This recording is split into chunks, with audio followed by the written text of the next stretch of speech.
Big is what the Empire does best. Big ships, big armies, big weapons, and big egos.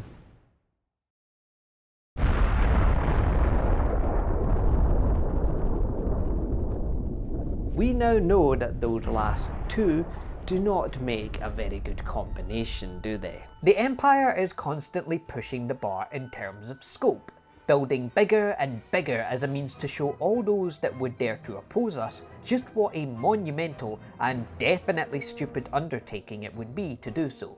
And what better display of Imperial technological power is there than the notoriously striking Star Destroyer series of ships, the single most fearsome projection of this power in our arsenal, with so many different models branching off from the mainline Imperial class into a vast hierarchy of different ship types suited for varying roles, becoming almost mythologized as a pantheon of the stars among citizens of the Empire. And that is how we project strength. Grandiosity is perfect for fear. The thing is, we just kept going bigger and bigger and bigger and bigger until I have to ask, is there really a limit to how far the Imperial shipbuilding sectors are willing to push this? So that begs the question, how big is too big? The Super Star Destroyers, or SSDs, can provide us insight into that very question.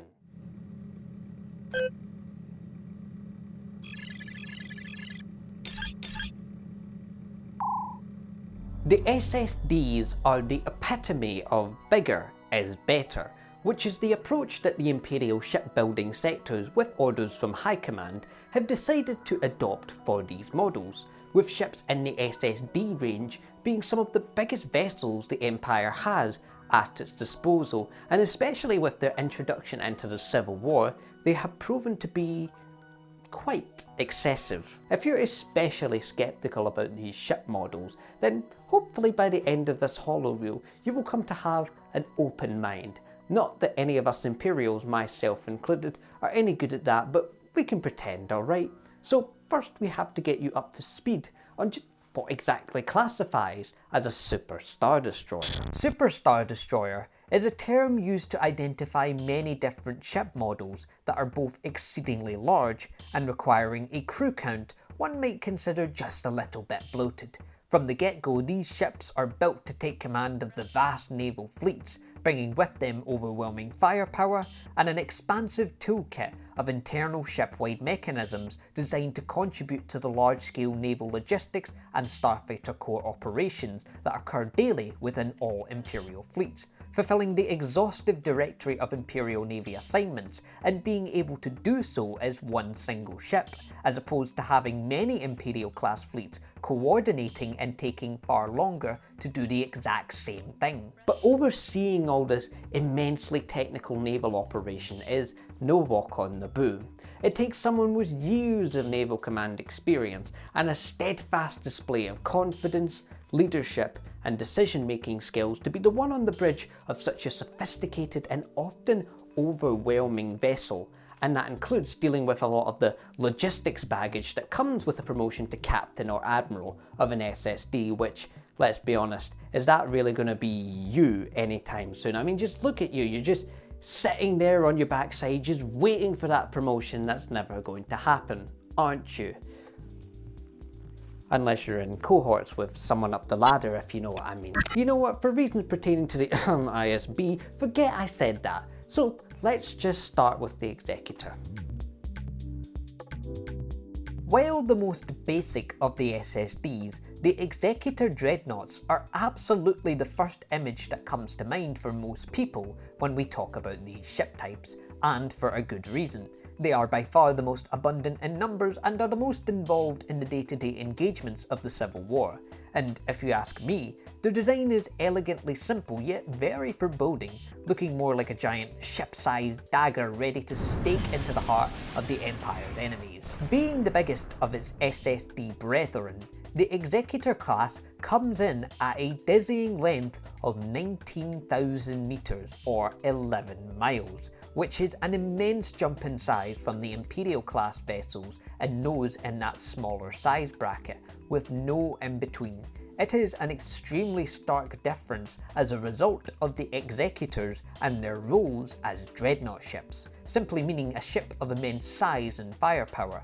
Dreadnoughts are often escorted by a fleet, or even multiple fleets, of a dozen smaller capital ships, which have to continually adjust their fleet-wide conflict strategies around protecting their flagship, how that ship is manoeuvring and positioning itself, and how the entire fleet can get the most out of such firepower, with SSDs and their introduction into the Navy providing a near limitless approach to the dynamics of celestial warfare.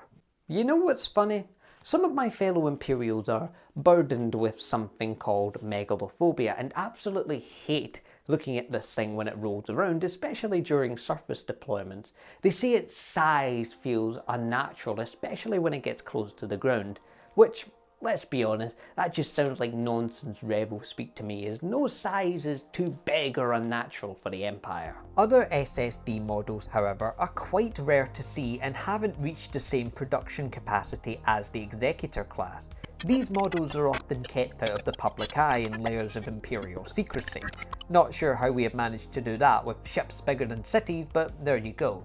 These include the Assertor dreadnoughts, which is in the same size range as the Executors at 19,000 meters, and going slightly smaller, you have the Bellator and Mandator dreadnoughts at around 8 to 7,000 meters, but still falling under the SSD category, as they are still dreadnoughts that dwarf their convoys, packing some seriously devastating armaments proven by top Imperial researchers to make most rebel cells think twice before taking them on.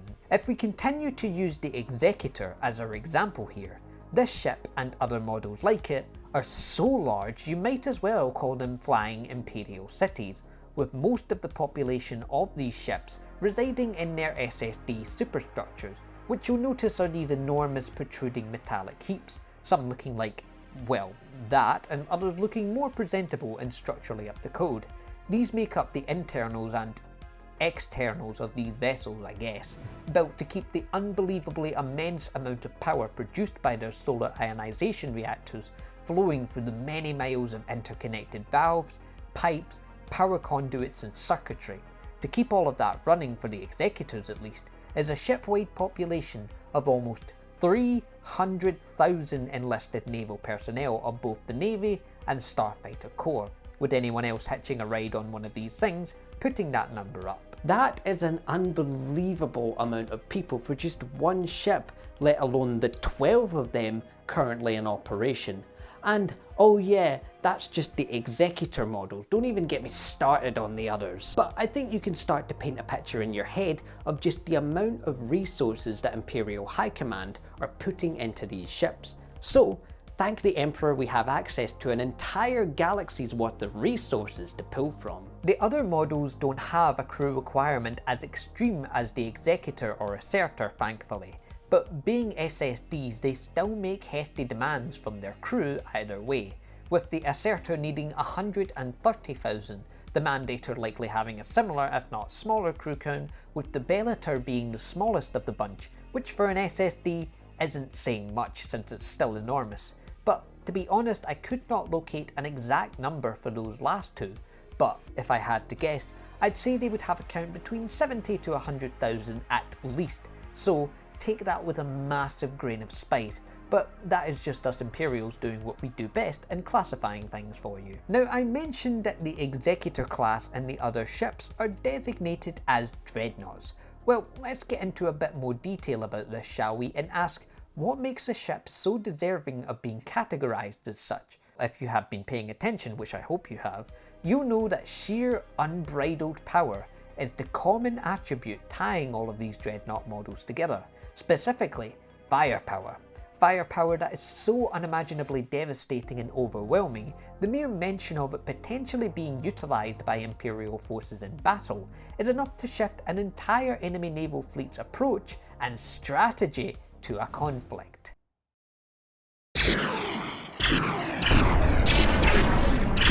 Focused barrages of turbo laser fire from the SSDs are some of the most devastating things you can witness within celestial warfare, as they can unleash deadly amounts of turbo laser volleys which will overwhelm smaller ships without allowing them to even push back. instantly ripping into shields and disabling their ability to absorb energy and protect the hull, which will hardly last more than a minute under that kind of fire from an SSD.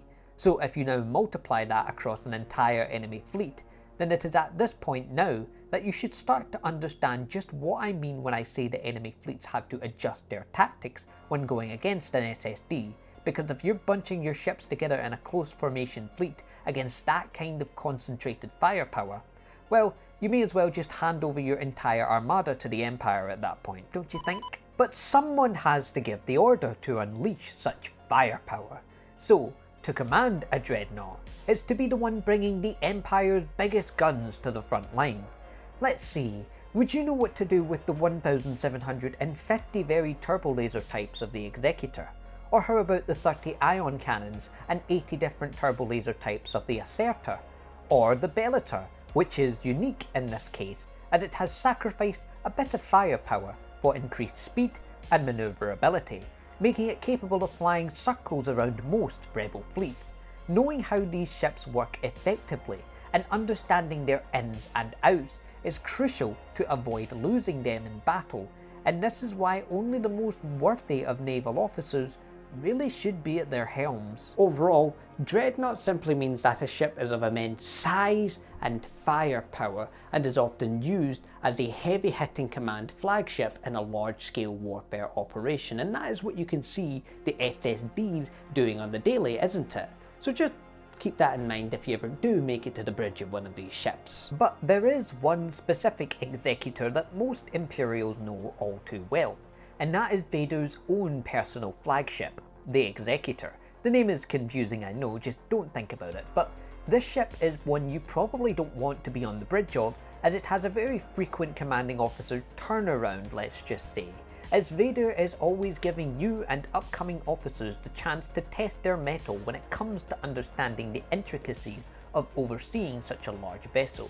So you might be asking yourself, are SSDs really that practical? Which sounds somewhat anti-Imperial, you really shouldn't be saying that, but we'll let it slide for now. As I see it, SSDs have a crew count that is quite bloated. When you start getting above the 100,000 mark, that is 1, very difficult and costly to maintain, and 2, a very high price to pay in terms of personnel loss should an SSD be destroyed, which is of course the reason top Imperial tacticians have made the very smart decision to position these ships as the primary frontline offensive heavy hitters in battle. So don't you worry, I'm sure all those other escorting Imperial classes just adore the job of keeping those pesky fighters away from their currently very distracted and very vulnerable SSD. Therein lies a bit of an issue with the SSDs in general, and while this somewhat applies to most ISD models, for the SSDs especially, their size can be a very obvious detriment, resulting in decreased speed and manoeuvrability, which in tight-knit combat situations, this can often leave them open for smaller rebel ships to somewhat easily gang up on them if the personnel in command of such a vessel are not careful. This is especially detrimental if crew logistics start to break down, which is not what you want from your enormous and very expensive command ship designed to facilitate and organise the largest and most formidable fleets in the Imperial Navy. This is where starfighters become a particularly prevalent menace, as extremely well coordinated enemy squadrons can dodge and weave their way through an SSD's firing lines, taking out strategic hardpoints like shield generators, turbo lasers and structural components to inflict damage that at that moment will seem minimal, but over time starts to build up when you introduce enemy capital ship fire into the mix. So the Imperial Starfighter Corps' involvement here is very crucial when protecting these ships. The Bellator is an interesting one, however, as it is both smaller and, as I said, built with a propulsion system that prioritises speed and manoeuvrability as opposed to the sheer firepower of the Executor, Assertor and Mandator models. Yet, being a dreadnought, it is still designed to hit hard and be as formidable as it can be, with the added benefit of being able to keep itself out of some extremely sticky situations. Honestly, if you ask me, the Bellators here might just be the perfect SSD model. But manoeuvrability is the reason you rarely ever see them enter planetary atmosphere outside of docking and repairs. Doing so in the heat of battle would be a death sentence, considering that even for the typical Imperial class, atmospheric drag drastically reduces flight capabilities in a way that is not ideal for combating enemy capital ships.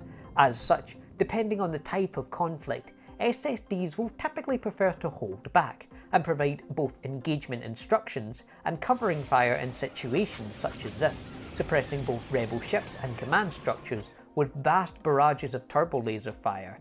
This, both up close and even at an appropriate distance, can be unbelievably destructive due to the sheer quantity of cannons, how spread out they are on the SSD's surface area, and the range of motion they have in comparison to their Imperial class counterparts. Because when everything goes right for an SSD, the amount of damage they can inflict upon enemy forces is truly worth every credit spent on them. That, in combination with the large number of TIE squadrons that they often carry, the SSDs bring an overwhelming and unbelievable amount of power to dominate the rebel fleets in head-to-head fleet battles. But these are the rebels. We have to keep that in mind. That's the thing, isn't it? These are the rebels we are talking about. And the one thing they do best is avoid head-on conflicts with the Empire unless they absolutely have to. And if they see an SSD the size of, say, the Executor, they are probably going to skip well beyond even the next few systems over, aren't they? So in situations like this, it's not really ideal to have this massive, slow-moving, city-sized super star destroyer in pursuit of a small band of quick-moving, well-organised and savvy set of rebel cells, is it? Which is what the majority of the rebel armada is. This is largely the issue with the SSDs, at least the really big ones, as outside of firing upon enemies and commanding their fleet, they often find themselves sometimes just sitting back and letting their smaller ships scout ahead into spatial parameters that their own size inhibits them from navigating, like planets, asteroid fields, dense nebula and star-forming regions. So this is the major thing SSD captains and admirals need to keep in mind with these ships, which is that operating such vessels is a game of risk and reward. But don't worry about that, these are only some of the most expensive ships in the Imperial fleet. I mean, it's not like you have the lives of hundreds of thousands of people in your hand, it's nothing serious or anything like that. Are you willing to risk it all to chase down that pesky rebel ship? Or are you willing to sit back and send faster ships after it? Are you willing to charge headfirst into battle? Or is that Mon Calamari cruiser over there looking quite suspicious? Are you willing to push against attacking rebel ships? Or let your fighter squadrons ease some of the pressure as you push forward? Either way, I think you get it. Warfare situations are extremely dynamic, and with a ship as large as an SSD, so much can go wrong, and if such a large ship and quantity of Imperial personnel is lost, then that will send ripples throughout the entire Empire and will likely have your name slandered for the rest of time. And that is not just by the Empire, so no pressure for you aspiring captains or admirals. I mean, just look at the first Death Star, we're still reeling from that loss, aren't we? But if you just want to get into the action and take on rebels, then being in charge of an SSD definitely isn't for you, nor is it for me for that matter.